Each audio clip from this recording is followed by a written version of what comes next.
مذہب کیا ہے؟ یہ مسلمان ہیں، الحمدللہ یہ مسلمان ہیں اور اپنے آپ کو اہل سنت کہتے ہیں اور یہ سنت کی جماعت میں سے ہیں، لیکن یہ لوگ مذہباً حنفی ہیں، بریلویوں کی طرح، جس طرح بریلوی حنفی ہیں، قادیانی حنفی ہیں، مرزائی حنفی ہیں، چکرالوی حنفی ہیں، بہائی حنفی ہیں، اور یہ جو ہیں یہ بھی حنفی ہیں، یہ مذہباً حنفی ہیں، مسلکاً صوفیوں کی راہوں پر ہیں۔ مسلک ان کا کیا ہے؟ مذہب الگ ہے، مسلک الگ ہے، دین الگ ہے، دین اسلام ہے، دین کسی مذہب کا نام نہیں ہے۔ مذہب وہ ہے جو لوگوں نے اپنے تئیں بنائے، ان کو کیا کہا جاتا ہے؟ مذہب۔ اور دین وہ ہے جو اللہ تعالیٰ نے اپنے نبی کے ذریعے اس امت کے اوپر نازل فرمایا ہے۔ تو یہ مسلکاً صوفیوں کی راہوں پر ہے، اور یہ صوفی، یہ نقشبندی، سہروردی، صابری، کلیری ہے نا، رفاعی، بدوی، چشتی، یہ تمام سب صوفیوں کی راہیں ان راہوں، ان سلسلوں میں ہیں۔ اور عقیدے میں اور منہج میں یہ ماتریدی اور اشعری، ماتریدی اور اشعری ہیں، اور سلسلہ تصوف میں تمام سلسلوں سے یہ منسلک ہیں۔ جو تصوف کے سلسلے ابھی میں نے بتائے ہیں، قادری، چشتی، نقشبندی، سہروردی، تمام سب ان تمام سلسلوں سے یہ منسلک ہیں، بالکل اس طرح جس طرح کہ ان کے بھائی بریلوی عقیدے کے لوگ جو ہیں عقیدتاً یہ حنفی عقیدے میں بریلوی عقیدے اور منہج اور مسلک میں یہ مختلف ہے، بالکل وہی منہج، وہی مذہب، وہی عقیدہ بالکل جیسے بریلویوں کا ہے اور بالکل انہی کا ہے۔ تو بریلوی بھی حنفی، دیوبندی بھی حنفی، بریلوی مسلکاً صوفیوں اور سنتوں کی راہ پر چلنے والے، تو دیوبندی بھی انہی صوفیوں کی راہ پر چلنے والے۔ بریلوی عقیدے میں ماتریدی اور اشعری ہیں، تو دیوبندی بھی ماتریدی اور اشعری ہیں۔ بریلوی، چشتی، قادری، سہروردی، نقشبندی، ابوالعلائی، مجددی اور یہ تمام سب فرقوں یعنی سلسلوں کے اندر منسلک ہیں، تو دیوبندی بھی چشتی، قادری، نقشبندی، سہروردی ہیں۔ بریلوی فکری طور پر شاہ ولی اللہ رحمۃ اللہ علیہ کو اپنا امام تصور کرتے ہیں، تو دیوبندی بھی شاہ ولی اللہ رحمۃ اللہ علیہ کو اپنا امام، اپنا پیشوا تصور کرتے ہیں۔ اگر کہیں فرق آتا ہے دیوبندیت اور بریلویت میں، تو آگے چل کر کے یہ آتا ہے کہ دیوبندی اصول اور فروع میں محمد قاسم نانوتوی اور رشید احمد گنگوہی کی تقلید کرتے ہیں، اصل اور فروع میں محمد قاسم نانوتوی اور رشید احمد گنگوہی کی تقلید کرتے ہیں، اور بریلوی اپنے امام احمد رضا خان صاحب ان کو اپنا پیشوا، ان کو اپنا رہبر اور ان کو اپنا امام تصور کرتے ہیں۔ یہ ایک بنیادی فرق ہے۔ اور ایک اور بنیادی فرق ہے، اور وہ بنیادی فرق دیوبندی اور بریلوی میں یہ ہے کہ بریلوی جو بھی بات کہتا ہے، عقیدے کی ہو یا مذہب کی ہو یا مسلک کی ہو یا صوفیوں کی باتیں ہوں یا عقیدوں کی باتیں ہوں یا یہ تمام سب باتیں جو ہیں وہ ڈنکے کی چوٹ پر کہتا ہے۔ بریلوی جو بھی کہتا یا کرتا یا لکھتا ہے وہ ڈنکے کی چوٹ پر دنیا کے سامنے بیان کرتا ہے، اپنے مسلک، عقیدے، سلسلے تصوف کا وہ اعلان کرتا ہے۔ مگر دیوبندی اور بریلوی میں یہی ایک اور بنیادی فرق یہ ہے کہ دیوبندی حضرات یہی سب کچھ کرتے ہیں، لیکن سب پردے کی آڑ میں کرتے ہیں۔ سب کس کی آڑ میں کرتے ہیں؟ پردے کی آڑ میں کرتے ہیں۔ بظاہر وہ بریلویوں کو تانے دیتے ہیں اور انہیں قبوری کہتے ہیں اور انہیں مشرک اور بدعتی کہتے ہیں اور انہیں نیاز اور فاتح کرنے والا کہتے ہیں، لیکن بباطن یہی لوگ اپنی کتابوں کے اندر اپنے اندرونی طور پر آپس میں یہ لوگ جو ہے وہی کام کرتے ہیں، لیکن یہ اپنی کتابوں میں یہ تمام سب لکھتے ہیں، عوام کے سامنے یہ باتیں بیان نہیں کرتے۔ لیکن پردے کی آڑ میں یہ لوگ آپس میں مفاہمت اور آپس میں دوستی کے ہاتھ بڑھانے کی بہت کوششیں کر رہے ہیں، دونوں ملنے کی کوشش کر رہے ہیں۔ حنفی دیوبندی جو ہیں ان کی بہت کوشش ہے بریلویوں کو منا لیں، دنا لیں تاکہ یہ ایک ہو جائیں، لیکن بریلوی ان کو تو منہ بھی نہیں لگاتا۔ یہ تو اگر مسجد میں گھس جائیں تو انہیں مسجدیں دھلواتا ہے بریلوی، بہت دور بھاگتا ہے دیوبندیوں، وہابیوں سے تو بات ہی نہیں کرتے، کہتے یہ لوگ تو کھرے لوگ ہیں، ان سے تو چھوڑو، یہ تو کھلے کافر ہیں، سیدھے کہتے ہیں۔ لیکن دیوبندیوں کو یہ کہتے ہیں یہ چوہے ہیں، چوہوں کی طرح بلوں کے اندر گھس کر کے اور اس طرح جڑیں کاٹتے ہیں، جیسے مملکت عربیہ کے اندر، سعودی عربیہ کے اندر ہمارے ملکوں کے بہت گھس آئے ہوئے چوہے موجود ہیں، یہاں بھی چوہے موجود ہیں۔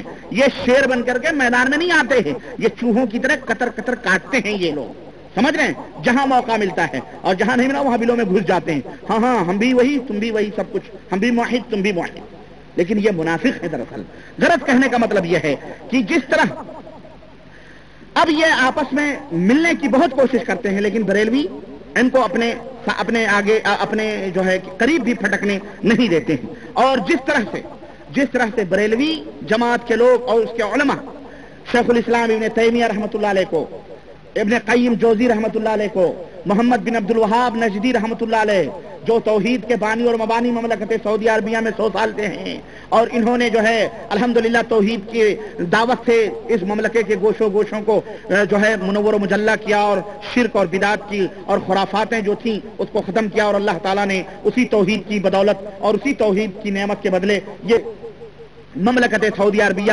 یہاں کو عطا فرمائی، اسی دعوت محمد بن عبد الوہاب رحمۃ اللہ علیہ کی دعوت کی برکت سے، اللہ کے فضل و کرم سے یہاں امن و امان سب کچھ ہے۔ تو محمد بن عبد الوہاب رحمۃ اللہ علیہ کو، ابن تیمیہ رحمۃ اللہ علیہ کو، امام ابن قیم جوزی رحمۃ اللہ علیہ کو بریلوی جو ہے نا یہ کافر کہتے ہیں، نجدی کہتے ہیں کہ یہ فتنہ ہے، یہ وہابی کافر ہیں، یہ سب کافر ہیں۔ بلکہ بریلویوں کا تو یہاں تک عقیدہ ہے کہ ابن تیمیہ، محمد بن عبد الوہاب، یہ تمام سب لوگ جہنم کے کتے ہیں، اور جہنم کے دروازے کے اوپر یہ کتے بن کے رہیں گے، نعوذ باللہ۔ ان کا فتویٰ ہے ان کے امام کا، اور وہ علی الاعلان کہتے ہیں، اور وہ ڈنگے کی چوٹ پر کہتے ہیں، وہ مجلسوں میں کہتے ہیں، ہر جگہ کہتے ہیں۔ مجھے ان سے شکوہ نہیں، مجھے ان سے کوئی گلہ نہیں۔ کیوں؟ وہ تو کھلے، وہ تو بدعقل ہیں، وہ جاہل ہیں، اکڑ ہیں، گنوار ہیں، انہیں اللہ کی قسم علم نہیں ہے، انہیں تعلیم نہیں ہے، ان کے مولویوں نے ان کے عوام کو گمراہ کیا ہوا ہے۔ لیکن اللہ کا شکر ہے جس کے سامنے توحید و سنت کی دعوت ہو جاتی ہے وہی بریلوی پھر دیوبندی نہیں بنتا ہے، وہ دوڑ کر کے نیچے ہی آ کے زمین کے اوپر اس کا پیر رکتا ہے، وہ بیچ میں کھجور کے اوپر نہیں اٹکتا۔ سمجھ رہے ہیں؟ اللہ کا شکر ہے الحمدللہ۔ تو یہی سب بریلوی کرتے ہیں، لیکن یہی سب، آئیے میں پردہ اٹھاؤں حقیقت سے کہ یہی سب دیوبندی بھی کر چکے ہیں اور کر رہے ہیں۔ لیکن جب یہی لوگ علماء سعودی عربیہ کے اندر آتے ہیں یہاں کے ٹکٹ پر اور بیٹھ کے مرغیاں اور بکرے چڑھاتے ہیں اور یہاں سے صدقے اور خیرات اور چندے بٹور کے لے جاتے ہیں، تو یہی علماء یہاں بیٹھ کر کے کہتے ہیں ہم بھی وہی ہیں جو ہے سعودیہ کے لوگ ہو، آپ ہو، وہی ہو، ہم محمد بن عبد الوہاب کو مانتے ہیں، ہم یہ کرتے ہیں، ہم وہ کرتے ہیں۔ لیکن مسلمانوں اب یہ پردہ میں اٹھا رہا ہوں، ذرا آپ بھی آنکھیں کھولو اور ان کی کتابیں اٹھاؤ اور دیکھو کہ ان دیوبند کے علماء نے، دیوبند کے مولویوں نے محمد بن عبد الوہاب، ابن قیم رحمۃ اللہ علیہ، ابن تیمیہ رحمۃ اللہ علیہ، ان کے بارے میں کیا کیا گند پھیلائی ہے، اور وہ کتابیں آج بھی موجود ہیں اور آج بھی ان کتب خانوں میں بک رہی ہیں اور چھپ رہی ہیں، لیکن وہ اردو میں ہیں، عربی میں نہیں ہیں۔ کیوں؟ عربی میں آئیں گی تو ان کے بھانڈے پھوٹیں گے، عربی میں آئیں گی سعودیوں کو پتہ چلے گا، عربی میں آئیں گی یہاں کے مشائخ اس کے اوپر مطلع ہوں گے، اور پھر ان کا آنا جانا بھی بند ہو سکتا ہے، ان کی اوپر پابندیاں بھی لگ سکتی ہیں۔ لیکن یہ سب اردو میں ہے۔ یہ سب دیکھیں، یہی گالیاں دیتے ہیں، برا بھلا کہتے ہیں، جس طرح سے کہ بریلوی ان مشائخ کو گالیاں دیتے ہیں۔ میں کسی کا دفاع نہیں کر رہا، لیکن میں ایک پردہ اٹھا رہا ہوں، میں کہتا ہوں کہ جب بھائی تم وہ ہو تو پھر چھپ کے کیوں رہتے ہو؟ کھل کے آؤ سامنے، کیوں منافقت کی چادریں اوڑھ کے بیٹھے ہو؟ اس لیے ہمیں یہ محنت کرنا پڑ رہی ہے، تم کھل کے آ جاؤ نا سامنے، کیوں چھپ کر کے؟ صاحب چھپتے بھی نہیں، سامنے آتے بھی نہیں، کیسا پردہ ہے کہ چلمن سے لگے بیٹھے۔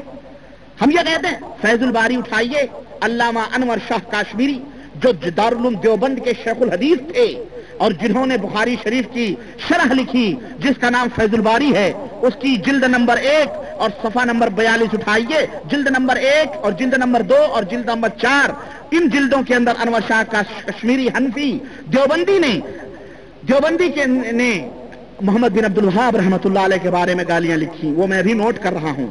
اسی طرح سے محمد حسن سنبھلی حنفی دیوبندی نے اپنی کتاب حاشیہ نظم الفرائض علی شرح العقائد النسبی، اس کے اندر بھی محمد بن عبد الوہاب بن تیمیہ وغیرہ کو گالیاں دیں۔ اسی طرح حبیب احمد کیرانوی دیوبندی حنفی نے اپنی کتاب قواعد فی علوم الفقہ کے اندر ابن تیمیہ اور دیگر مشائخ کو گالیاں دیں۔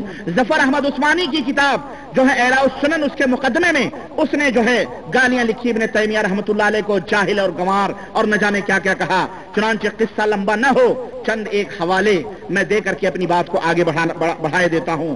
انور شاہ کشمیری جو شیخ الجامعہ ہیں، جو شیخ الجامعہ تھے دارالعلوم دیوبند کے، اپنی کتاب فیض الباری علی صحیح البخاری جلد 1 صفحہ نمبر 171 کے اندر لکھتے ہیں، کہتے ہیں کہ اما محمد بن عبد الوهاب النجدي فإنه كان رجلا بلیدا قلیل العلم فکان یتصارع الی الحکم بالکفر. کہتے ہیں کہ محمد بن عبد الوہاب جو نجد کے اندر پیدا ہوا، وہ جو نجدی تھا وہ پرلے درجے کا بیوقوف اور گنوار آدمی تھا، جاہل تھا، قلیل العلم، بہت تھوڑا علم اس کے پاس تھا، اور وہ لوگوں کو کافر بناتا تھا.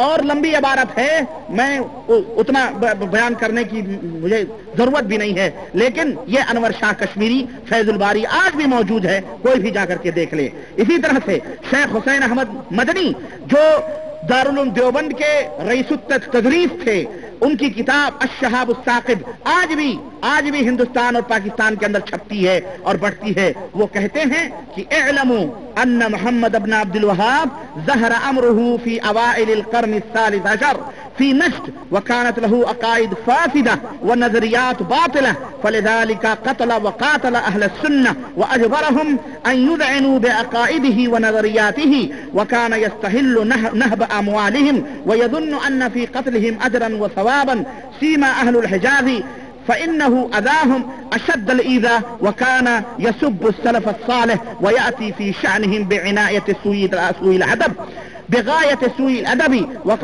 وقد استشهد كثير منهم على يديه والحاصل أنه ظالم باغ سفاك فاسق ولذلك أبغضته العرب أشد من اليهود والنصارى. حضرت حسین احمد مدنی دیوبندی حنفی اپنی کتاب الشہاب الثاقب میں لکھتے ہیں کہ محمد بن عبد الوہاب اس کا معاملہ لوگوں ظاہر ہو چکا ہے، اور یہ شخص نجد کے اندر ظاہر ہوا 13ویں صدی ہجری کے اندر، اور اس کے عقائد اور اس کے نظریات جو تھے یہ باطل اور غلط تھے. اسی وجہ سے یہ اہل سنت سے قتال کرتا تھا اور ان سے لڑائی کرتا تھا اور ان کے اوپر زبردستی کرتا تھا کہ وہ اس کے عقیدے اور اس کے خیالات کو مان لیں. اسی لیے وہ مالوں کو لوٹتا تھا، وہ ڈکیتی کرتا تھا، اور یہ سوچتا تھا محمد بن عبد الوہاب کہ لوگوں کے قتل کرنے میں زیادہ اجر اور زیادہ ثواب ملے گا اس کو. خاص طور سے اہل حجاز عرب کے لوگوں کو اس نے بہت زیادہ تکلیف پہنچائی، اور وہ صحابہ کرام کو، سلف کو، تابعین کو گالیاں دیتا تھا. یہ دیوبندی مولوی ہے، سنو، گالیاں دیتا تھا. پوچھو ان مولویوں سے، پوچھو ان چھاپ مفتیوں سے، تیرے مولوی کا بیان ہے یا نہیں ہے یہ؟ تو کس بیس پر، کون سے منہ سے یہاں بیٹھا ہوا ہے، یہ سمجھ نہیں آ رہی مجھے. گالی دیتا تھا اور ان کے شان میں گستاخیاں کیا کرتا تھا. یہی وجہ ہے کہ عرب کے لوگ اسے دشمن سمجھتے تھے، اور حاصل کلام یہ کہ وہ ظالم تھا، ظلم کرتا تھا، باغی اور بغاوت کرتا تھا، سفاک تھا، جو بے رحموں کو بے رحمی کے ساتھ قتل کر دیا کرتا تھا، وہ فاسق و فاجر آدمی تھا. یہی وجہ ہے کہ عرب یہود و نصارہ سے اتنی دشمنی نہیں کرتے ہیں جتنی دشمنی محمد بن عبد الوہاب سے کرتے ہیں رحمت اللہ علیہ. یہ کس کا کلام ہے معلوم ہے؟ کس کا کلام ہے یہ شہاب ثاقب محمد بن عبد الوہاب رحمت اللہ. اور بہت ساری باتیں میں ان کو اگر ذکر کروں نا ان کی کتابوں سے تو آپ کو حیرت ہوگی کہ یہ دیوبندی یہاں کیسے، اور بیچارے ان کو یہاں کے الاتے امور کو پتہ بھی نہیں ہے، ان کو علم بھی نہیں ہے کہ یہ اس طرح کے عقیدے رکھتے ہیں. اللہ کی قسم انہیں نہیں پتا ہے. یہی وجہ ہے کہ اپنے مسجدوں میں امامت بھی، ان کی مسجدوں میں امامت بھی کرتے ہیں، امام بنتے ہیں. اور منافقت کی تو حد ہو گئی، منافقت کی تو حد ہو گئی. اور میں نے کئی دفعہ بتایا کہ ہمارے ساتھیوں میں، شاگردوں میں کسی دیوبندی مولوی سے اس کی بحث ہوئی، کہا تو اپنے ایمان کی کیا بات کر رہا بھائی؟ تو سعودیہ کے اندر آ کے یہاں نیت باندھتا ہے، رفع دین کرتا ہے، رکوع کے بعد اٹھ کے یہاں ہاتھ باندھتا ہے، ایک گہری تکبیر کہتا ہے، تو ہندوستان میں جا کر کے کیا ایسا کرے گا؟ کہا نہیں یار، ارے یہ تو یہاں کی بات ہے، وہاں دیکھ لیں گے، وہاں تو ہمارا مذہب وہی ہے. تو کہتا تیرا ایمان، تیرا دھرم ایسا کہ تو چند ٹکوں پہ بک جائے، تو چند ٹکوں پر اپنے اسلام کا سودا کرتا ہے، چند 400 300 500 1000 1200 ریال پر تو اس طرح اپنے ایمان کا سودا کرتا ہے کہ یہاں آ کے یہاں مالی کرتا ہے اور اپنے ملک میں جا کے اپنے مالی کرے گا. یہ تو کتنا بے غیرت اور بے حیا ہے، تجھے شرم سے ڈوب مرنا چاہیے. دو رنگی چھوڑ دے، یک رنگ ہو جا، سراسر موم یا تو سنگ ہو جا.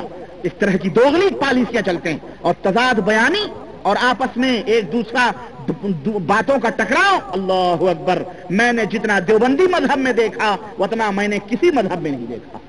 دیوبندی ابھی کوئی بات بولتا ہے، اس کا دوسرا مولوی اس کے خلاف بولتا ہے. مولانا رشید احمد گنگوہی نے فتویٰ لکھا کہ اگر کوئی شخص اللہ کے سوا کسی کے اندر غیب مانے تو وہ کافر ہے، لیکن پوری فہرست دیوبندیوں کی بھری پڑی ہوئی ہے کہ ان کے مشائخ ایک دوسرے کو غیب داں سمجھتے تھے اور یہ خود ایک دوسرے کے اندر غیب تصور کرتے تھے کہ یہ بھی غیب جانتا، وہ بھی غیب جانتا، وہ بھی غیب جانتا۔